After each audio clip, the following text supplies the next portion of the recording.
Simple గా explain చేయాలంట. నేను కొన్ని చోట్లలో చెప్పిన ఆల్రెడీ.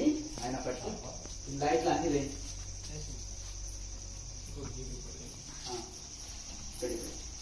మొత్తం అన్ని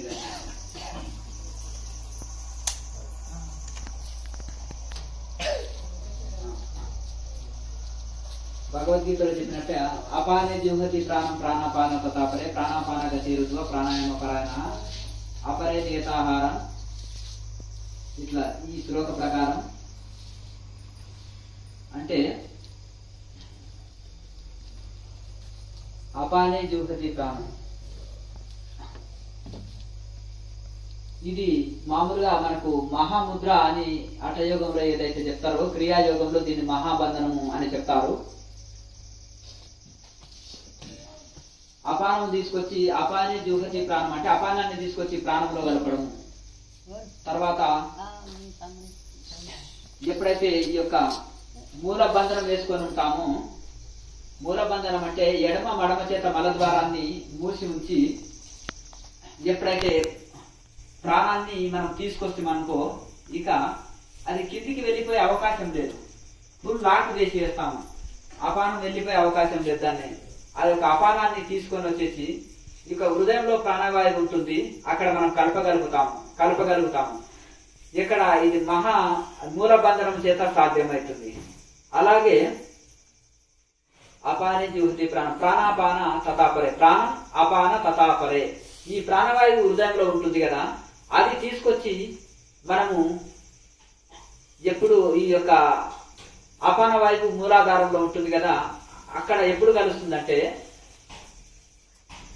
మనం ఎప్పుడైతే ఈ యొక్క నాభిని అంటే జాలంధ్ర బంధనం ఎప్పుడైతే వేస్తామో అప్పుడు అది మనం జాలంధ్ర బంధం నుంచి ఇంకా పైకి వెళ్ళడానికి అవకాశం లేదు. కంఠాన్ని బంధించినప్పుడు అది ఆటోమేటిక్ గా ఆ ప్రాణవాయువు వచ్చేసి అపానంలో కలుస్తుంది. అలాగే ప్రాణాపాన గతి రుత్వ అపానే జుహతి ప్రాణం ప్రాణాపాన తతాపరే ప్రాణాపాన గతి రుత్వ. అయితే ఈ యొక్క ప్రాణాపానులని గతులని మనం నిరోధించడం అంటే పూర్తి శ్వాసని బయటికి వెళ్లి కాలిపొట్టతోటి అలాగుంటే ఈ యొక్క ప్రాణము అపానాన్ని రెండింటిని గతులని బయటికి వదిలి ఉంచుతున్నాం కాబట్టి ఎంటీ స్టమక్ తోటి ఉండడాన్ని ఆ యొక్క దాన్ని ప్రాణాపాన గతి రుత్వ అంటారు.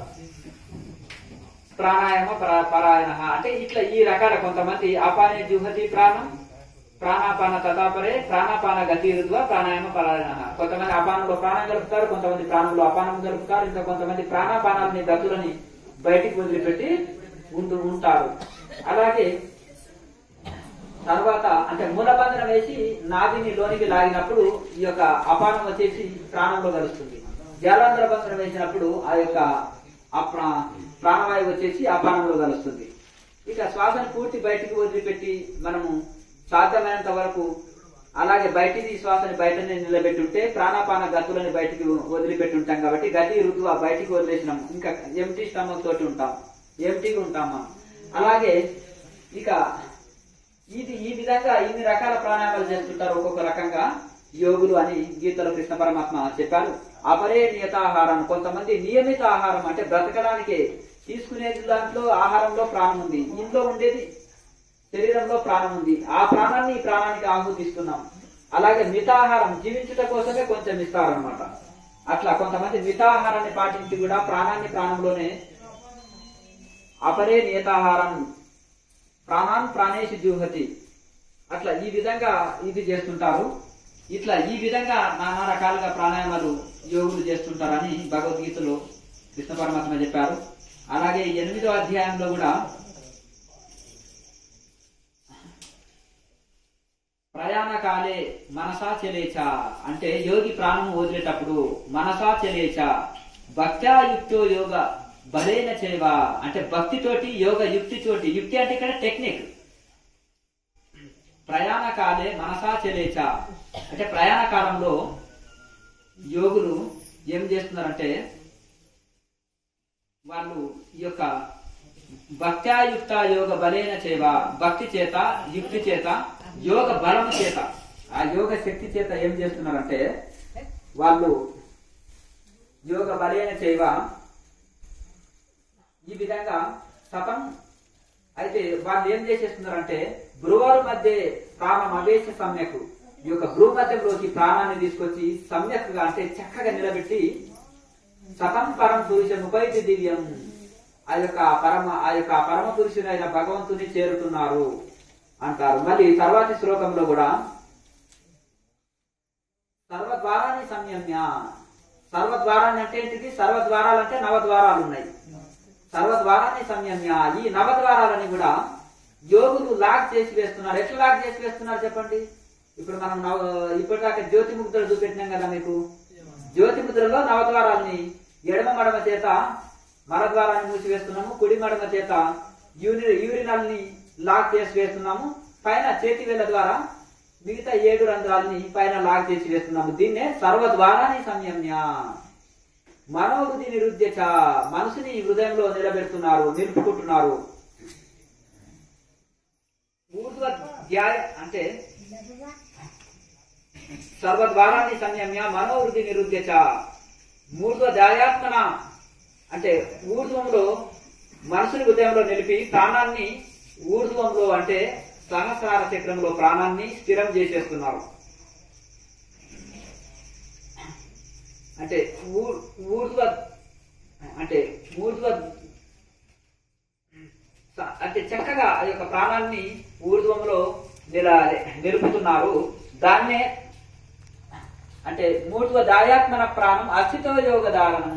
అస్థితో దాన్ని యోగ ధారణ శక్తి అంటారు. మామూలు ధారణ శక్తి బాగుందండి వీరికి, ధారణ చేయగలుగుతారు అంటే ఏకాగ్రత శక్తి బాగుంది. ధారణ అంటే ఇక్కడ ఏకాగ్రత శక్తి బాగుందండి వీరికి, ధారణ శక్తి బాగుందండి అంటారు. కొంతమంది పండితులు ఏమంటారు అంటే వీరికి ధారణ శక్తి బాగుందండి అంటే ఏకాగ్రత శక్తి బాగుంది అని. దీన్ని ఏమంటారు అంటే అస్థితో యోగ ధారణం అంటున్నారు. మూర్ధ్వ దాయాత్మన ప్రాణం అంటే ఊర్ధ్వం అంటే ఇక్కడ సహస్రార చక్రంలో ప్రాణాన్ని స్థిరం చేసి నిలుస్తారు కదా, దాన్ని ఏమంటున్నారు అంటే అస్థితో యోగ ధారణం. దాన్ని యోగ ధారణ అంటారు. మామూలు ధారణ కాకుండా యోగ ధారణ అని కృష్ణ పరమాత్మ కొత్త పేరు పెట్టాడు దానికి.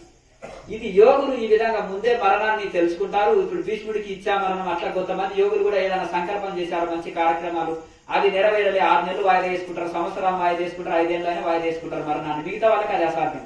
ఎప్పుడు ఆర్డర్ వస్తే అప్పుడు వెళ్ళవలసిందే, అంతేనా కదా? లేకపోతే పోస్ట్ ఉండదు, అవునా కదా? అట్లాగే మిగతా వాళ్ళకి ఆయన ఏం లేదు. ఇప్పుడు ఆయన మీద ఎవరు లేరనుకో ఇంకా పై అధికారి, అంతేనా కదా? ఇంకా ఆయన ఇష్టం కదా. అట్లా అంత స్వేచ్ఛగా ఉంటుంది యోగికి. కనుక యోగి మరణాన్ని వాయిదా వేసుకుంటాడు. ఇచ్చా మరణం ఏ రోజు అంటే ఆ రోజు వదలగలుగుతాడు. కనుక ఆయన స్వేచ్ఛా మరణం ఉంటుంది. పాము కుబుసం వదిలినంత ఈజీగా అతను ఏమైనా అవస్థన పాము కుబుసం వదిలినప్పుడు ఏదో రంధ్రంలోకి వెళ్తుంటే ఊసిపోతుంటుంది. అలాగే అంత సులువుగా యోగి దేహాన్ని వదులుతాడు. అలాగే దాన్ని ఎవరైతే ప్రాణాన్ని బ్రహ్మరంధ్రంలో స్థిరం చేశారో దాన్ని అస్థితో యోగ ధారణం అంటున్నారు. అది యోగ ధారణ అంటున్నారు. ఇక రెండోది ఓం మిథ్యేకాక్షర బ్రహ్మ.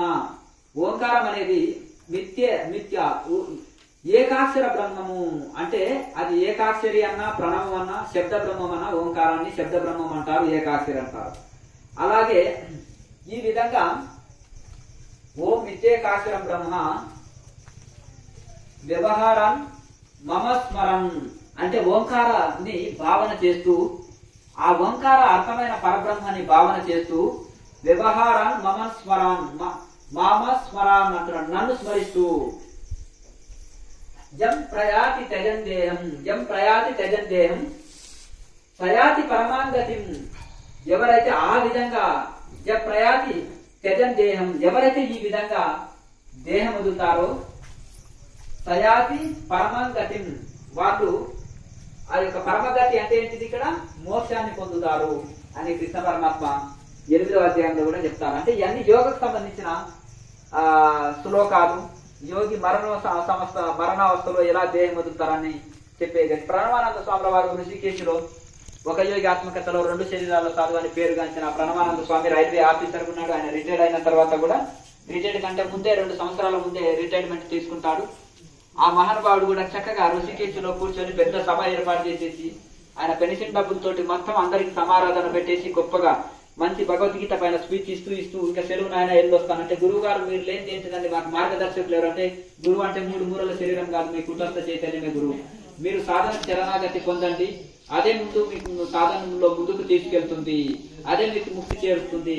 2 సంవత్సరాల తర్వాత నేను ఋషికేశ్లో పుట్టాను, 10వ ఏట హిమాలయస్ వెళ్ళి మళ్ళీ అక్కడ తపస్సు చేసుకుంటాను అన్నందుకు ఇప్పుడు అవధూతగిరి మహారాజుకు అప్పుడు ఆయన 16వ ఏట ఉంటది. గురువు చెంతనే ఉండేవాడు, అక్కడే చదువుకుంటుండేవాడు, అక్కడే ఉండేవాడు. ఆయన మహిమకు ఆయన ఆకర్షితుడై చిన్నప్పటి నుండి అక్కడే ఉన్నాడు. ఇక చివరికి గురువు గారు మహాసమాధి చెందినాక ఆయన లోకమంతా నిస్సారంగా ఒక శ్మశానం దాకా కనిపిస్తుంది అతనికి. ఇక గురువు గారు ఎలాగో హిమాలయస్ వస్తున్నారు కదా అని ఆయన అట్లే 16వ ఏట కేదార్నాథ్ వెళ్లి ఈ యొక్క నీలకంఠ పర్వత గుహలో ఇక అట్లే అవధూతంగా గడిపాడు. అయితే ఆ విధంగా జూనాకాడలో మరి వారు ఒక గురువు దగ్గర మళ్ళీ వీరు ప్రణవానంద స్వామి జూనాకాడల్ని సన్యసించారు కనుక చివరి దశలో లాయమాచ ఎవరికి పర్మిషన్ ఇయ్యలే, ఒక ప్రణవానంద స్వామికి పర్మిషన్ ఇచ్చారు. మరి లాయమాచ సమాధి అయిన తర్వాత వాళ్ళ శిష్య పరంపర అంతా ఆదిశంకరాచార్య పరంపరలో సన్యసించారు. ఇక అంటే లాయమాచ చెప్పిన సిద్ధాంతం ఏంటంటే మీరు ఉద్యోగ వ్యవసాయ వ్యాపారాలు గృహస్థాశ్రమంలో ఉంటూ చేస్తున్నప్పటికీ కూడా ఎవరైతే క్రియ చేస్తారో వాళ్ళని చింతగా తరిస్తారు. సన్యాసంతో మోసం రాదు, క్రియ చేస్తే మోసం వస్తుంది అనేది లాయమాచే సిద్ధాంతం అనమాట. నేను ఏ విధంగా ఉన్నానో నన్ను ఆదర్శంగా తీసుకోండి, సో ఈ కబీర్ సో కబీర్ అవతారమే నేను అని చెప్పారు ఆయన.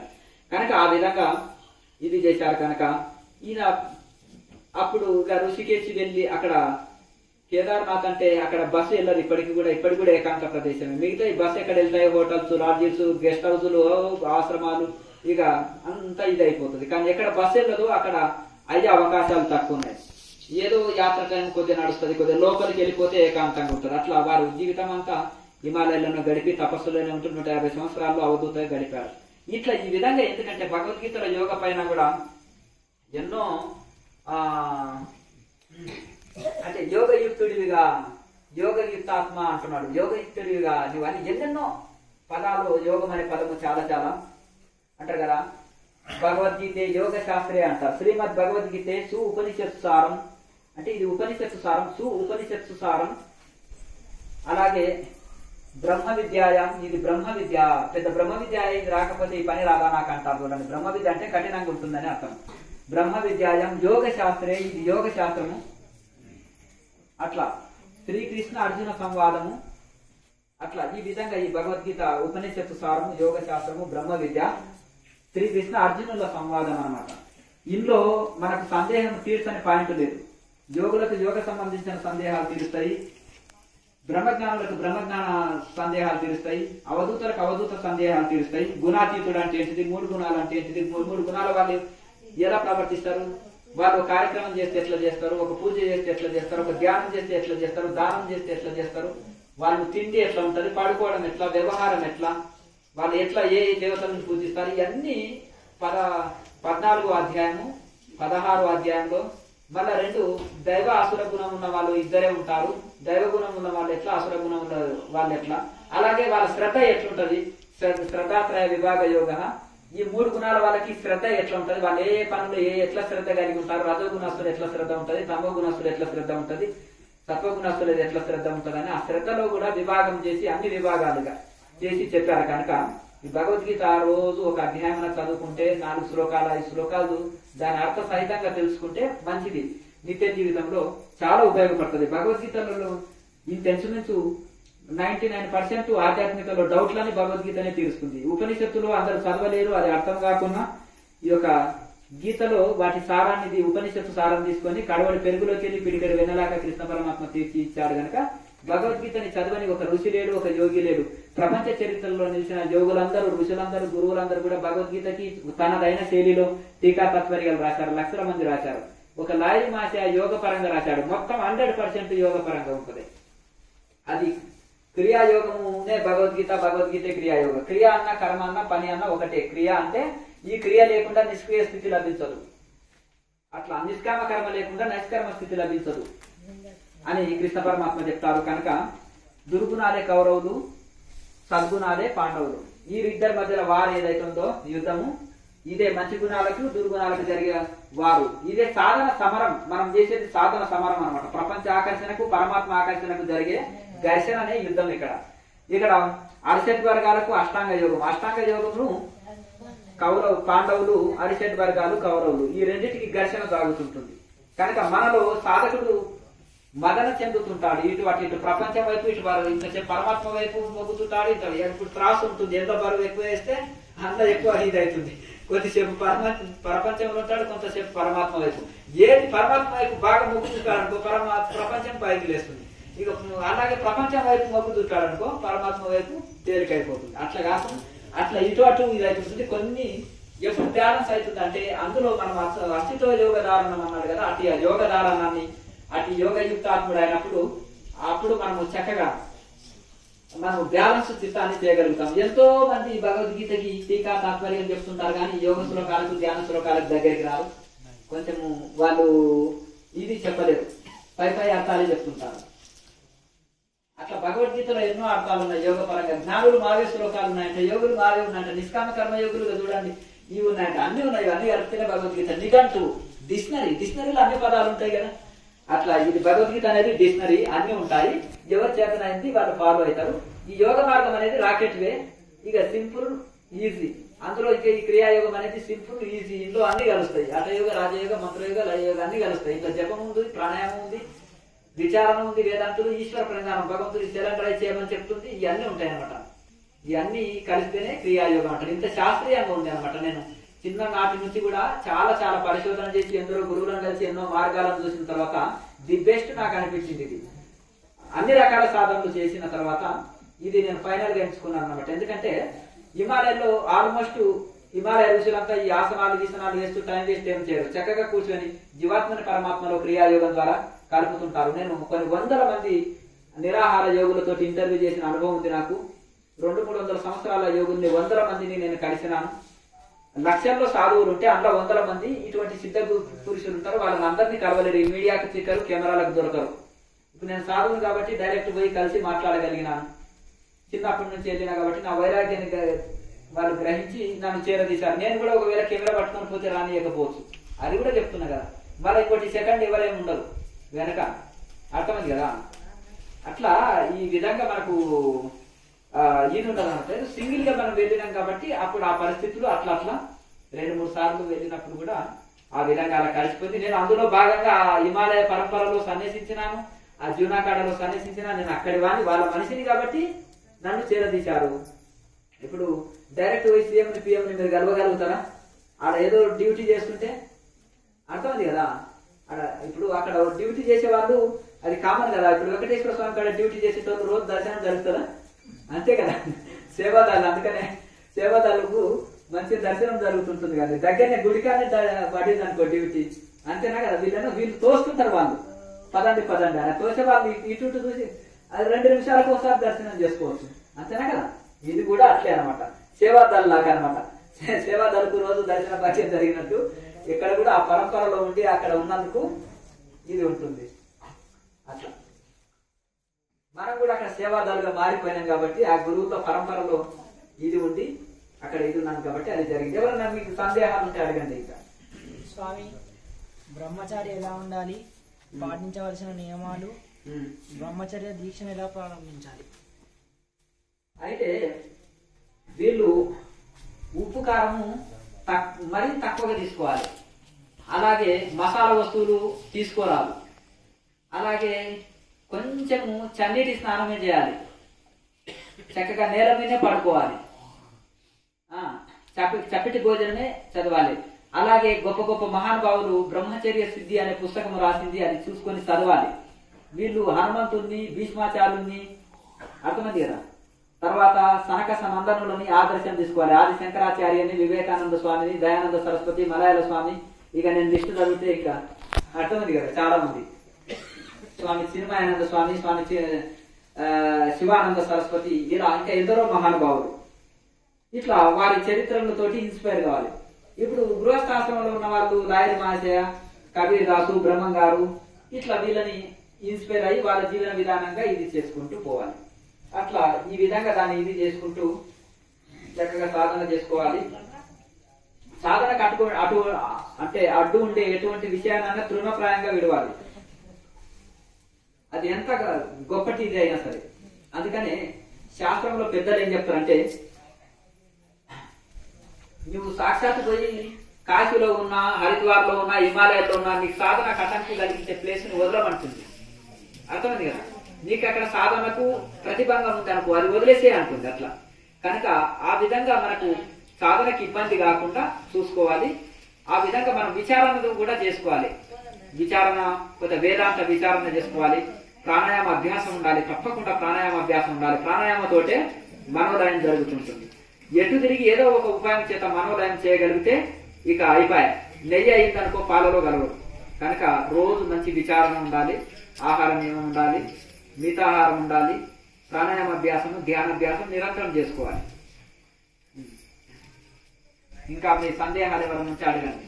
ఇంకా కొన్ని నేను వీడియోలు కూడా చేసినాను కదా, బ్రహ్మచర్య స్థితి కోసము అని కొన్ని ఆసనాలు ప్రాణాయామాలు అని సపరేట్ గా పెట్టినాయి కదా, ఆ వీడియో ఫాలో కానీ. సంవత్సరం నుంచి దానం చేస్తున్నాను స్వామి. అయితే ఇక్కడికి ఈ రోజే వచ్చాను. దానం చేస్తున్నప్పుడు నాకు ఎక్కడికో వెళ్ళిపోతున్నట్టు అనిపించింది ఈ రోజు. కానీ నాకు చాలా భయం వేసి మళ్ళీ నేను కళ్ళు తెచ్చాను. అయితే అలా ఇక్కడ మీరు మామూలుగా సాధారణ ధ్యానం చేసుకునే వాళ్ళు అనుకోండి, ఇక్కడ వచ్చి క్రియ చేసినప్పుడు మీకు ఎందుకంటే ప్రాణాయామ తోటి కొంచెం కుంభకం ఎక్కువ చేసినప్పుడు కొద్దిగా శూన్యంలోకి వెళ్ళిపోయినట్టు, మహాముద్రలో గాని లేకపోతే మహాముద్ర కరెక్ట్ వేసి కొద్దిగా కుంభకం ఎక్కువ చేసినప్పుడు ఏమైతుందంటే మహాశూన్యంలోకి వెళ్ళినట్టు ఉంటుంది. అక్కడ కంగారు పడనవసరం లేదు.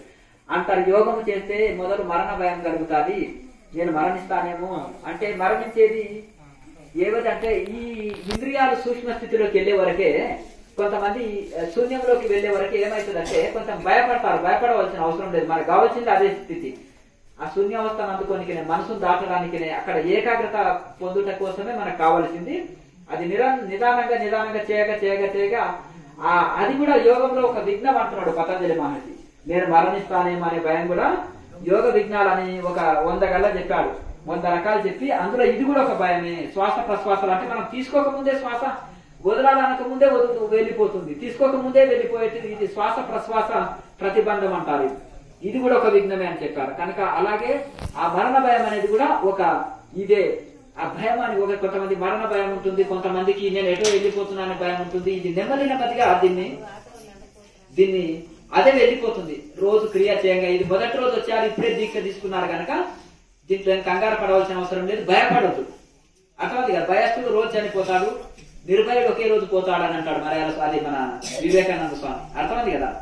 కనుక భయపడవద్దు, ధైర్యంగా ఉండాలి. రోజు సాధన చేస్తుంటే నిర్భయ స్థితి దానంతటా అదే వస్తుంది మొదటి రోజు కదా. దీంట్లో కంగారు పడవలసిన అవసరం లేదు. అది ఎందుకంటే ఎవరైతే మంచి వైరాగ్యంతో చేస్తుంటారో, ఎవరైతే చక్కగా కొంచెం యువ దశలో ఉంటారో, అంటే యువకులు కొద్దిగా ఎక్కువసేపు చేయగలుగుతారు, కాళ్ళ నొప్పి ఇవి అవి రాదు కదా. కొద్దిగా వృద్ధులకైతే కొద్దిగా కష్టం అవుతుంది కదా.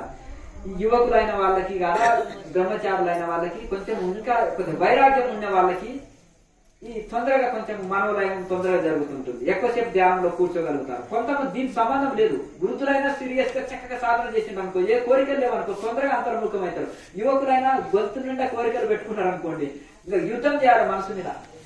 అర్థమైంది కదా? చాలా టైం పడుతుంది అంతర్ముఖంగానికి. వృద్ధులైనా సీరియస్ గా బాగా క్రియేట్ చేసింది అనుకోండి, వెంటనే మనోలయం జరుగుతుంది, మనసు అంతర్ముఖం అవుతుంది.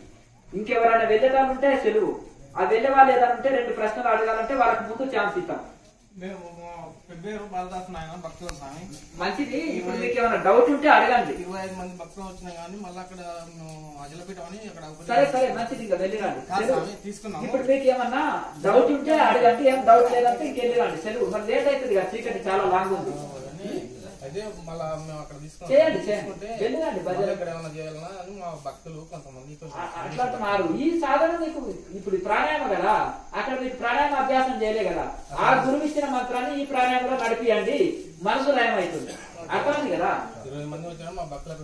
ఆ ప్రాణాయామం ఉంది కదా, ఈ ప్రాణాయామం చేసుకొని మీ గురువు ఇచ్చిన మంత్రాన్ని ఇందులో నడిపించుకోండి. అర్థమైంది కదా? అయితే మళ్ళీ ఒకటి ఏమంటుంటే మా భక్తులు అక్కడ తారకం అమనత్వం పరిపూర్ణం అని అక్కడ 4 మెట్లు ఇచ్చారు. అది సాధించిన వారికి జన్మరహితం అని చెప్పిన వాళ్ళు. మళ్ళీ ఇక్కడ మీరు అక్కడ సాధిస్తే ఇక్కడ సాధన అని అంటున్నారు. సాధిస్తే ఇప్పుడు బీజం నశించినాక దాని బట్టి ఒక ధాన్యం ఉంది, ధాన్యం నిప్పులేసి కాల్చినాక మరుస్తుందా? మరవదు కదా. ఇప్పుడు అన్నమన్నం అంటే ఆకలి పోదు, ఔషధం అంటే రోగం పోదు. సాధన చేయాలి కదా. ఇప్పుడు దీన్ని ఎవరు కనుక్కున్నారు అచలం అనేది? ఎవరు కనుక్కున్నారు? దీని మూల గురువు ఎవరు? ఎవరు? శంకరాచార్య నుంచే వచ్చింది. లాస్ట్కి వస్తే ఇప్పుడు శంకరాచార్య నుంచే వచ్చింది. ఎట్లొచ్చింది? శ్రీధరాచార్యులు ఎవరు? శంకర పరంపర. అక్కడి నుంచి మళ్ళీ వారి నుంచి వారి శిష్యుడే శ్రీవరామ దీక్షితులు, వాళ్ళ శిష్యుల పరంపరకు వచ్చేసింది. కానీ పల్లెటూరు వాళ్ళకి, చదువు రాని వాళ్ళకి కూడా తత్వాల రూపంలో రాసి శివరామ దీక్షితులు ఒక బ్రాహ్మణుడు, ఆయన చక్కగా భజన్స్ రూపంలో తత్వాల రూపంలో రాశాడు. ఆయన ఏమన్నాడు? పంచముద్రలు పట్టే పద్ధతి ప్రస్తుతం మెరుగరవరన్న ఎవరు రాసింది? శివరామ దీక్షితులు. అచల సంగ్రహం అనే గ్రంథం చదవండి, చాలా పెద్ద గ్రంథం.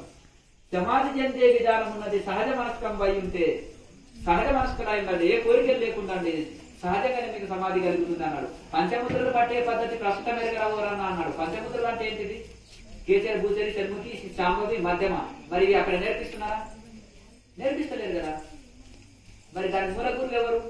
శివరామ దీక్షితులకి చేయమని చెప్పారు. మరి అంతకంటే గొప్ప వాళ్ళు ఇప్పుడు చెప్పేవాళ్ళు అంటే మీరేమనుకోకండి. దీని మీద నేను ఉన్నట్టు సూటి మార్గం మీరు అనుకోకండి. నేనేమో రాసి పెట్టలే కదా. మీ మీల గురువు, మీ మొదటి గురువు తాత గురువే రాశాడు కదా, అంతేనా కదా. మరి అట్లా నేను చెప్పేది ఏంటంటే నేను మూలం నుంచి తీసుకొస్తాను కనుక ఇప్పుడు మరి ఇంట్లో ప్రాణాయామం చెప్తున్నాం కదా. మరి దీన్ని చేసుకుంటే మీకు ఇప్పుడు మీ అనుకూలాన్ని బట్టి ఇది చేసుకుంటూ ఆ మంత్రాన్ని నడిపించచ్చు. పూటకో మంత్రాన్ని, పూటకో దేవుని మార్చమని నేను చెప్పను. గతంలో కొంతమంది ఎక్కడైనా ఉపదేశం తీసుకున్న వాళ్ళు ఉంటే ఆ గురువు ఏ మంత్రం ఇచ్చిందో నీకు నచ్చింది అనుకో, నచ్చి తీసుకున్నావు, నీకు నచ్చిన దేవతనే ధ్యానించు, నచ్చిన మంత్రాన్ని జపం చేసుకో. ఈ ప్రాణాయామంలో నువ్వు జపం చేస్తే మనసు తొందరగా లయం అవుతుంది అనే నేను చెప్పడం నా సందేశం. అంతే. కొంతమంది గతంలో ధ్యానం చేసుకుంటారు, సాదా ధ్యానం చేస్తారు. నా మనసు నిలుస్తలేదు స్వామి, నాకు ఇటట్టు మనసు పరిగెత్తుతుంది అంటారు. మనసు పరిగెత్తుతుంది స్వామి అంటారు. అప్పుడు నేనేం చెప్తున్నా అంటే ఈ ప్రాణాయామం చేసి ధ్యానం చేయండి. ప్రాణాయామం చేసి ధ్యానం చేస్తే మనసు లయం అవుతుందని నేను చెప్తున్నాను. ఇది ఋషులు చెప్పింది, ఋషుల విద్య. కనుక పూర్వకాలంలో నుంచి కూడా ఈ యొక్క ప్రతి దాంట్లో కూడా యోగాభ్యాసము, ధ్యానం ఎన్నో ఒకటి ఉంది కదా. ఒకటి కొంతమంది శివుడి పరంపర, ఒకటి రాముడి పరంపర, అవునా కదా, ఉంది కదా, రెండు ఉన్నాయి కదా. ఎందులో కూడా ఇళ్ళకు రెండింటిలో కూడా యోగాభ్యాసం ఉన్నది పూర్వకాలంలో. పంచముద్రలు లేదు, యోగం లేదు. మొదటి ప్రస్తుతం అంటే మొదటనే తెలుసుకో పంచముద్రల గురించి నువ్వు అంటున్నావు కనుక తెలుసుకోండి. ఇట్లా ఈ విధంగా దాన్ని జన్మరాయిగా ఉంటుంది. ఎందుకుండదు? ఇది మోక్ష సాధన. క్రియాయోగం అనేది మోక్ష సాధన. కొద్ది పేర్లు అటు ఇటు ఉండి కొద్ది పార్టీలున్నా వేదాంత విచారణ వాళ్ళు చెప్తారు. శరీరం ఎట్లా పుట్టింది, భూమి ఎట్లా పుట్టింది, ఆకాశం ఎట్లా పుట్టింది, పంచభూతాలు ఎట్లా పుట్టింది, నువ్వు మనసువా, శరీరానివా, కన్నువా, చెవువా, ముక్కువా, ఇవి తీసినా ఉంటున్నావు వికలాంగుడి లాగా. మరి నువ్వు ఆత్మవా, శరీరం ఆత్మవే, నువ్వు ఆత్మకు మరణాలు లేవు. ఎన్నో జన్మల్లో ఎన్నో సంసారం, ఎన్నో బాధ్యతలు నీకెవరు. నువ్వు సాక్షిభూతంగా ఉంటూ కుమ్మరి పురుగు లాగుంటుంది, కుమ్మరి పురుగు లాగుంటుంది, సంసారంలో ఉంటుంది. ఇది విచారంలో ఉంటూ ఈ విచారణతో పాటు మేము ధ్యానం చేస్తున్నాం. విచారణ అంటే కుక్కతో తాత్కాలికంగా రాయి కట్టాము, తక్కువ ఉంచిపోయినప్పుడల్లా మళ్ళా ఒకగా. ఈ ప్రాణాయామ ద్వారా ధ్యానం వల్ల దాన్ని దృఢం చేసుకుంటాం. నేను ఆత్మనే అని స్వయం అనుభవం పొందుతాం. అదేమో నువ్వు శరీరం కాదు, ఆత్మ అని గురువులు చెప్తున్నారు, పుస్తకాలు చెప్తున్నాయి, అని చెప్తున్నారు. ఇక్కడ సాధన చేస్తే ఏంటంటే ఆత్మని నువ్వు దర్శిస్తావు. ఇప్పుడు అర్జునుడు ఏమన్నాడు? 8వ అధ్యాయంలో ఋషులు మునులు కూడా భగవంతుని గురించి గొప్పగా చెప్తున్నారు. కృష్ణ నీవు కూడా అట్లే చెప్తున్నావు నీ మహిమలు, ఇది నేను అది నేను అన్నాడు. మన 9వ అధ్యాయంలో ఆయన గురించి గొప్పగా చెప్పాడు. నేను అధ్యక్షుడిని, ఈ సృష్టి స్థితి తయారు చేస్తున్నాను చెప్పాడు. మళ్ళా 10వ అధ్యాయంలో నా విభూతులు చూడు అంటున్నాడు. నేను సమస్త ఋషులని నేనే, సమస్త అన్ని నదులని నేనే, సమస్త అన్ని మొత్తం బ్రహ్మాండం అంతా నేనే అని చెప్తూ వచ్చాడు. చెప్పిన తర్వాత ఓ కృష్ణ, ఋషులు కూడా అట్లే చెప్తున్నారు, నీళ్ళు అట్లే చెప్తున్నారు, ఆ విశ్వ విరాట్ స్వరూపాన్ని నేను నాలోన పుణ్యబలం ఉంటే చూపించు అన్నాడు. అప్పుడు మొత్తం చూపెట్టాడు. అర్జున ఇది దుస్సాధ్యము, ఒక భక్తి చేతనే దాన్ని నన్ను దర్శించగలుగుతారు అన్నాడు. కానీ నీ దయ చేత నేను చూపెట్టే కానీ స్వయంగా దర్శనం చేసుకోవాలి ఎవరికి వాళ్ళు. మరి స్వయంగా చేయాలంటే ఏం చేయాలి కృష్ణ అంటే స్వయంగా సాధన చేసి 8వ అధ్యాయంలో చెప్పారు అన్ని యోగ మార్గాలు. అపాన జీవతి ప్రాణం ఇంతవరకు చెప్పినట్టు దాని యోగ మార్గం 8వ అధ్యాయంలో యోగి ఎట్లా దేహం పొందుతాడని చెప్పినాను. మరి ఈ సాధనలు చేస్తేనే మోసం ఎట్లా పొందుతాడు అనేది చూడండి. ప్రాణాన్ని బ్రహ్మరంధ్రంలో నిలిపి యోగి దేహం పొందుతాడని చెప్పినా కదా ఓంకారాన్ని ఉచ్చరిస్తూ. మరి ఇట్లా 4వ అధ్యాయంలో ఎట్లా ఒకదాంట్లో ఒకటి లయం చేస్తాడు, ప్రాణం అపానం అని చెప్తున్నాము. ఇవన్నీ భగవద్గీతల శ్లోకాలు, ఉపనిషత్తు సారము, ఋషులు చెప్పింది. కనుక ఈ జన్మ రాహిత్యం ఎప్పుడైతుంది అంటే యోగంలో పరిపూర్ణుడు కావాలి. అట్లా సమాధి కొంతమంది బ్రహ్మంగారు మరి ఎట్లా సజీవ సమాధి అయ్యాలైనా యోగంలో ఆడతేరాడు 175 సంవత్సరాల వయసులో కూడా పోయి కూర్చొని బండ వేయించిన ఆయన ఎట్లా అన్నాడు? ఆయన యోగపు సంవత్సరాల ప్రాణాన్ని నిలబెట్టుకొని సమాధిలో ఉండగలిగారు. కనుక ఎవరైతే యోగము చేస్తారో, ధ్యానం చేస్తారో, ప్రాణాయామ అభ్యాసము మళ్ళీ ధ్యానం చేస్తారో వాళ్ళు ఆత్మని స్వయం అనుభూతి పొందుతారు. మనం విచారణ చేస్తే అది అనుకున్నప్పుడు లడ్డు అంటావు, దాన్ని తీపి రుచి నీకు తెలుస్తుందా? తెలియదు కదా. ఈ వేదాంతం కూడా ఇది నువ్వు కాదు, అది నువ్వు కాదు, భూమి ఇట్లా ఏర్పడ్డది, దాని జలం ఇట్లా ఏర్పడ్డది, పంచభూతాలు ఇట్లా ఏర్పడ్డది, శరీరం ఇట్లా ఏర్పడ్డది అంటే నీకు అవగాహన వస్తుంది. ఓహో ఇది ఆత్మ, ఇది దేహం నేను కాదు, ఆత్మ నేను అని గురువులు చెప్పింది, శాస్త్రం చెప్పింది, కొంత అవగాహన వచ్చింది. మరి నువ్వు స్వయం అనుభవం పొందాలంటే ఏం చేయాలి చెప్పండి? సాధన చేయాలి. ఆ సాధన మనసు తీసుకోలేదు, ఏం చేస్తావు? దానికే ప్రాణాయామాభ్యాసం కావాలి. అర్థమైంది కదా? ప్రాణాయామాభ్యాసం ఎందుకు ఉపయోగపడుతుంది? నీ మనసు గొలుసు పెట్టి కట్టేసినావు, పశువుని గొలుసు పెట్టి గుద్ద కట్టేసినావు, కదులుతారా? కదలదు కాదు. నీ మనసుని కదిలించకుండా పరమాత్మను ఐక్యం చేయడానికి యోగం ఉపయోగపడుతుంది. శివరామ దీక్షితులు అందుకే చెప్పిండు, పంచముద్రలు పట్టే పద్ధతి ప్రస్తుతం మెరగలగోరన్నా అన్నాడు. పంచముద్రలు నేర్చుకో, మళ్ళీ మనసు లయమవుతుంది. అప్పుడు తర్వాత ఏం చేస్తాము? సమాధి చెందే విధానం ఉన్నది సహజ మనస్కంపై ఉంటే అన్నాడు. ఇంకా అప్పుడు నీకు సహజ మనసుకు ఉంటుంది, నీ మనసులో కోరికలు ఉండవు, విడాటి వెళ్ళదు. అప్పుడు నువ్వు సమాధి స్థితి అందుకుంటావు. అట్లా ఆయన ఎన్నో తత్వాల రూపంలో రాశారు. కనుక ఈ గురువులు చెప్పింది నీకు స్వయం అనుభవం పొందాలంటే ఈ సాధన చేయాలి. ఇప్పుడు అన్నం అంటే ఆకలి పోదు కదా, దాన్ని వండుకోవాలి, పెట్టుకోవాలి, తిన్నప్పుడు ఆకలి పోతుంది. రోగం వచ్చింది, దానికి ఔషధం పత్యం ఉండాలి, మందు వాడాలి. ఔషధం అంటే రోగం పోదు కదా.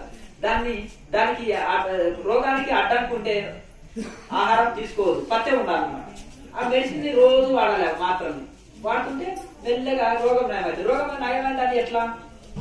అప్పుడు మంచి ఆకలి అవుతుంది, ఆరోగ్యంగా ఉంటుంది, రోగం నయమైంది అని తెలుస్తుంది. అప్పుడు శరీరము, మనసు ఇవన్నీ ఉంటాయి. ఇంకా నీ శరీరం మీద ఒకవేళ మీ ఆవిడ నీకు ఉప్పు తక్కువ వేసి అన్నం పెట్టేసినా తక్కువ తినేస్తావు.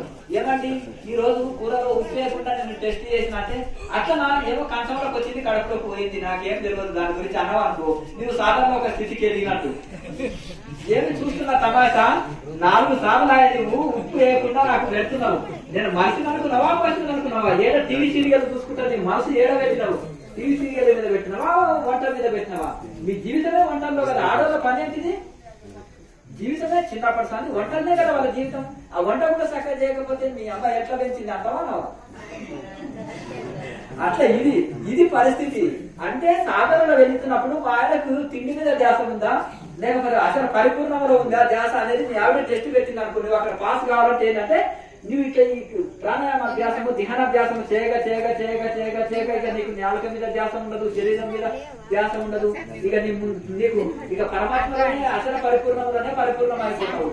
పరిపూర్ణమైనాక ఏముంటుంది? ఉప్పు నీళ్ళలో కలిసినాక బయటికి అంటే దీనికి వస్తా కలిసిపోయింది. అట్లా ఎక్కడ ఉంది, ఏ పక్క ఉంది, కింద ఉంది అన్నాడంట. లేదా నాయన పైన ఉందా, ఈ పక్క ఉందా, ఈ పక్క ఉందా అంటే అంతటా ఉంది, అంతటా పరిపూర్ణమైంది ఉప్పు. అంతేనా? అంతటా నిండిపోయింది.